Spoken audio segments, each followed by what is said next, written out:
12 ವರ್ಷದ ಬಾಲಕನೊಬ್ಬ ಚಿರತೆಯನ್ನ ಸೆರೆ ಹಿಡಿದು ಸುದ್ದಿಯಾಗಿದ್ದು ಈಗ ಆತನ ಈ ಸಾಹಸದ ಸಿಸಿಟಿವಿ ದೃಶ್ಯ ಸಾಕಷ್ಟು ವೈರಲ್ ಆಗುತ್ತಿದೆ. ಮಹಾರಾಷ್ಟ್ರದ ಮಾಲೆಗಾಂವ್ ಪಟ್ಟಣದಲ್ಲಿ ಈ ಘಟನೆ ನಡೆದಿದ್ದು ಬಾಲಕನ ಸಮಯ ಪ್ರಜ್ಞೆ ಹಾಗೂ ಚಾಣಾಕ್ಷತನಕ್ಕೆ ವ್ಯಾಪಕ ಮೆಚ್ಚುಗೆ ವ್ಯಕ್ತವಾಗಿದೆ. ಮಹಾರಾಷ್ಟ್ರದ ಮಾಲೆಗಾಂವ್ ಪಟ್ಟಣದಲ್ಲಿ ಕಳೆದ ಕೆಲ ದಿನಗಳಿಂದ ಚಿರತೆ ಕಾಟ ಹೆಚ್ಚಾಗಿದ್ದು ಜನರು ಭಯಭೀತರಾಗಿದ್ದರು. ಜನರು ಭಯದಲ್ಲಿದ್ದರೆ ಚಿರತೆ ಮಾತ್ರ ನಗರದಲ್ಲಿ ಎಲ್ಲೆಂದರಲ್ಲಿ ಆರಾಮವಾಗಿ ಓಡಾಡಿಕೊಂಡಿತ್ತು. ಹೀಗೆ ಓಡಾಡುತ್ತಿದ್ದ ಚಿರತೆ ಮಾಲೆಗಾಂವ್ನ ಸಾಂಪುರ ರಸ್ತೆಯ ಪಕ್ಕದಲ್ಲಿರುವ ಆಫೀಸೊಂದಕ್ಕೆ ಹಾಡುವಾಗಲೇ ಎಂಟ್ರಿ ಕೊಟ್ಟಿದೆ. ಈ ವೇಳೆ ಕಚೇರಿಯ ಬಾಗಿಲ ಬಳಿಯಲ್ಲೇ ಮೊಬೈಲ್ ಚಾರ್ಜ್ಗಿಟ್ಟು ಆಟವಾಡುತ್ತಿದ್ದ 12ರ ಬಾಲಕ ಮೋಹಿತ್ ವಿಜಯ್ ತಕ್ಷಣ ಅಲರ್ಟ್ ಆಗಿದ್ದಾನೆ.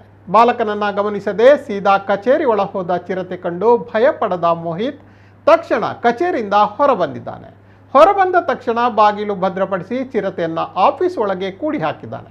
ಬಳಿಕ ಕಚೇರಿಯಿಂದ ಹೊರಹೋಗಿದ್ದ ಪೋಷಕರಿಗೆ ಕರೆ ಮಾಡಿ ಕಚೇರಿ ಒಳಗೆ ಚಿರತೆ ಎಂಟ್ರಿ ಕೊಟ್ಟಿರೋ ಮಾಹಿತಿಯನ್ನ ನೀಡಿದ್ದಾನೆ. ಬಳಿಕ ಸ್ಥಳಕ್ಕೆ ಆಗಮಿಸಿದ ಅರಣ್ಯ ಇಲಾಖೆಯವರು ಚಿರತೆಗೆ ಅರಿವಳಕ್ಕೆ ಚುಚ್ಚುಮದ್ದು ನೀಡಿ ಚಿರತೆಯನ್ನ ಸೆರೆ ಹಿಡಿದಿದ್ದಾರೆ. ಚಿರತೆಯ ಎಂಟ್ರಿ ಹಾಗೂ ಮೋಹಿತ್ನ ಸಮಯ ಪ್ರಜ್ಞೆಯ ವಿಡಿಯೋ ಕಚೇರಿಯ ಸಿಸಿಟಿವಿಯಲ್ಲಿ ಸೆರೆಯಾಗಿದ್ದು ಸದ್ಯ ಭಾರಿ ವೈರಲ್ ಆಗಿದೆ. ಮೊಬೈಲ್ ಕೈಗೆ ಸಿಕ್ಕರೆ ಎಲ್ಲ ಮರೆತು ಬಿಡುವ ಮಕ್ಕಳ ನಡುವೆ ಚಿರತೆ ಕಂಡು ಭಯಪಡದೆ ತಕ್ಷಣ ರಿಯಾಕ್ಟ್ ಮಾಡಿ ಚಿರತೆಯನ್ನ ಬಂಧಿಸಿದ ಮೋಹಿತ್ ಬಗ್ಗೆ प्रशंसे व्यक्तवाಗಿದೆ.